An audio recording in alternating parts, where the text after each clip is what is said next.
Hey guys, what is up? Mike here. Thanks for tuning in to another video. In this video, I want to rant a little lighthearted rant on this topic that I touched on a couple of days ago. I tweeted about this and got a huge response. I posted a little LinkedIn post, little short blurb on this on LinkedIn, and got a huge response. Over 11,000 views so far on this post, dozens and dozens of comments, and what it's shown is that I hit on something. It's resonated with so many different people in different disciplines, if you will, not just UX, engineering, advertising, whatever. They've reached out to me and like, Mike, you hit on something. And what I'm getting to is this. And I'm going to be speaking on the UX side because that's what I do. But again, this applies to everything. And what I'm seeing is that there's too much focus, there's too much fixation on structure, process, and methodology, if you will, that it kills the entire vibe. And we're taking our eye off the results, right? We're worrying so much about this particular structure. We're adding so much layer to what it is that we enjoy and what it is that we do and the things that we are capable of doing that it kills the entire vibe. Somebody at some point said, if you add these many layers to your overall process, you're going to be that much more productive. Your bottom line will be impacted that much more. You know, things will flow better. You know, the clients will be happier. Things will get done sooner and more efficient. But in reality, it's the complete opposite. It's that way for UX, is that way for software engineering, is that way for any time you are fixated on so many layers and so many structures and process and methods and things, or you're so fancy with everything that you forget to just do the work. You forget to just, I just want to design, I just want to build, and I want to impact the bottom line. I want to build stuff that converts. I want to build stuff that retains customers. I want to build stuff that increases revenue month over month. But I can't do that because I'm stuck having to abide by these methods and this process and these meetings and this system of doing certain things that I can't be quick to market. You know, I can't fail fast enough. You know, I can't learn quick enough because I have to wait 3 months for this research report, or I have to go to this particular meeting, 8 times a day, before we can actually start coding, right? And it's a problem in my space, Recruiters and hiring managers are more concerned about your flowcharts rather than your end results and how your design impacted business. Right? They're more concerned about whether or not you're showing process on your portfolio rather than asking you, how did your design impact the bottom line? How did your design convert? They're more concerned about asking you how many golf balls can fit in a school bus rather than seeing if, giving you a shot at coding for 3 months and seeing if you fit on the team, right? You know where I'm getting at. Think about it. Every successful entrepreneur became successful because there weren't any layers. They failed quickly, they failed often, and they learned from it, and they were creative. And that's what engineers do, that's what designers do, that's what we do innately. We design, we want to learn, we apply critical thinking to the things that we're designing. We do that naturally. And we learn. When things aren't working, we switch it up and we move fast. At some point, somebody said, at some point, UX became a verb, right? What is user experience? UX.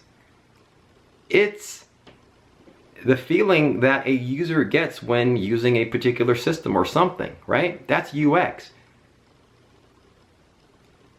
Didn't we have that in mind before UX was even a thought? Weren't you, when we were graphic designers back then, when we were web designers, weren't we actually thinking about how the users were gonna, use our systems. And if we got feedback that this thing didn't work, didn't we switch it up? Weren't we doing UX back then before UX became a thing? I mean, come on, it's not rocket science. But at some point,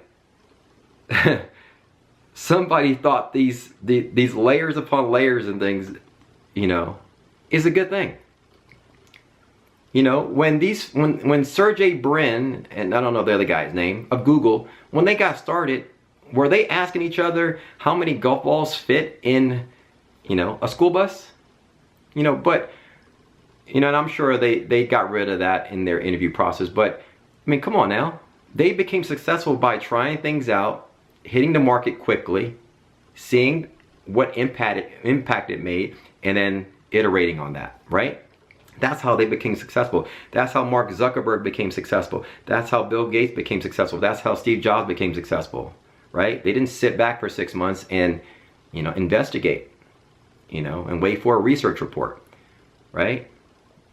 So they became successful, but still to this day, I'm sure, and I've seen, videos where, and I know somebody who failed, an interview at Facebook because they couldn't answer a particular question. UX managers, UX, recruiters are asking for flowcharts. They're asking for wireframes. They're asking for, do you know the process? Do you know the methods rather than just designing? At the end of the day, what are we doing? We're designing software. We're designing apps. And that's what we want to do. We've been doing that from day one. We've been designing stuff so that it converts. We've been designing stuff that it retains customers. We've been designing stuff that it impacts the bottom line.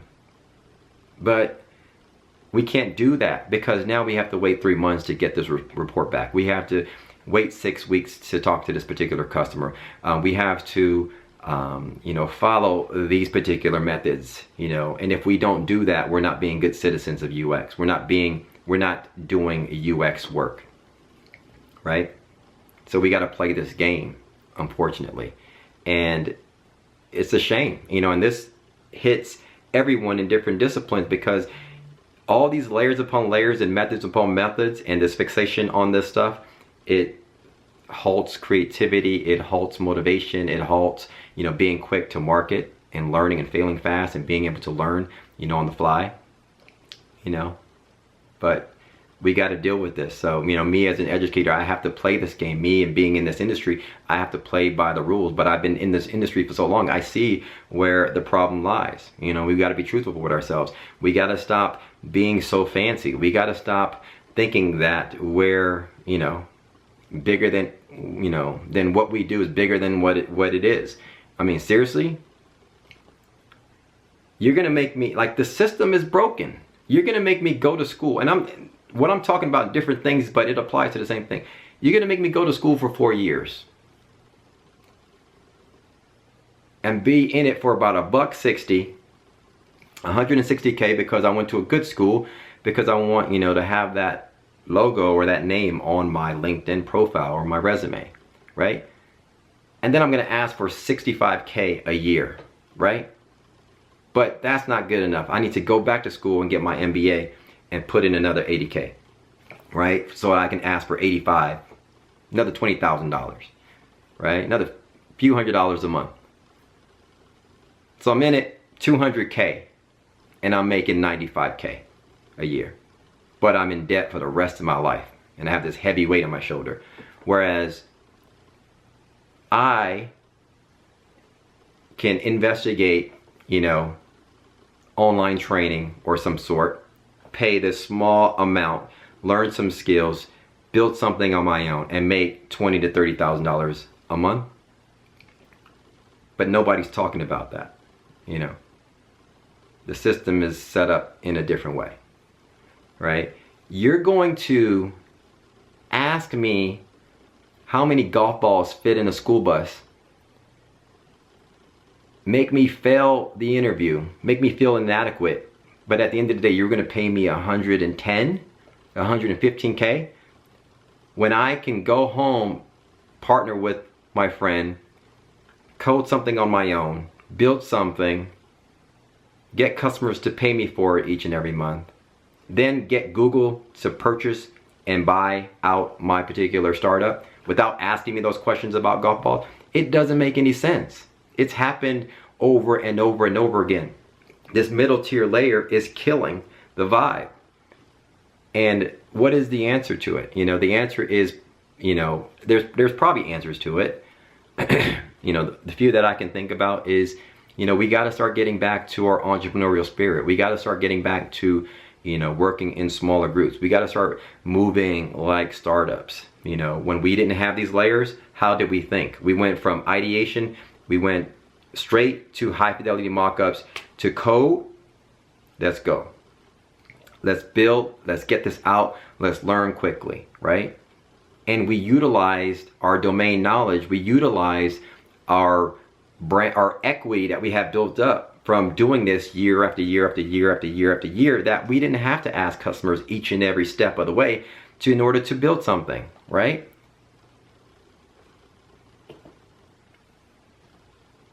Think about it. So we just got to get back to that. We got to get back to enjoying what we do. We got to get back to removing these layers, stop being so fancy, stop thinking so highly of ourselves, and getting back to what it is that we do. We're designers.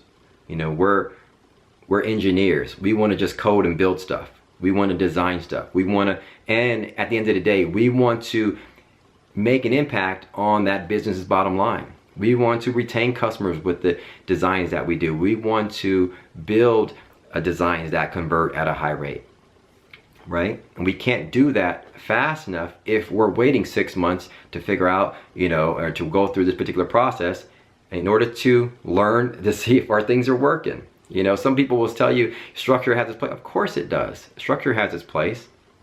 You know, structure has its place when it has its place. When it doesn't, it's optional. You know, let's move beyond that.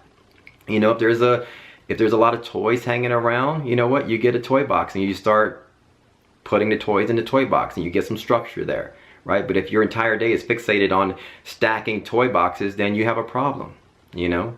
Yeah, when you go out, you gotta be, you know, aware of time around you. But if your entire day is spent on, hey, at 1:15 we want to get here, at 2:30 or at 1:30 we want to get here, at 1:45 we need to go eat, at 2 o'clock we need to do this. Guess what? I don't want to hang out with you at the amusement park. You know, you're no fun. You know, you're too structured. You know, let me enjoy the day, right? Let me enjoy what we do. We all want to enjoy what we do. We want to be creative. We want to build things. We want to be agile. We want to be flexible. We want to move quickly. And we want to, at the end of the day, we want to be valued. We want our work to impact the business, and we want to grow. We want to be entrepreneurs within these companies. We want to be, you know, that's what we want to do. But this mid-tier layer is killing the vibe. So anyway, that's my thoughts. Hit me up in the comments below. Let me know your thoughts. Thanks for commenting, liking, subscribing. As always, if you want to learn how I do and what I teach, visit that link right there, MLUX Academy. You can get started learning today, learning about UI, UX design, and how I approach it. Hit me up in the comments below. Thanks for watching, guys. Thanks for enjoying this rant. We'll talk soon. Peace.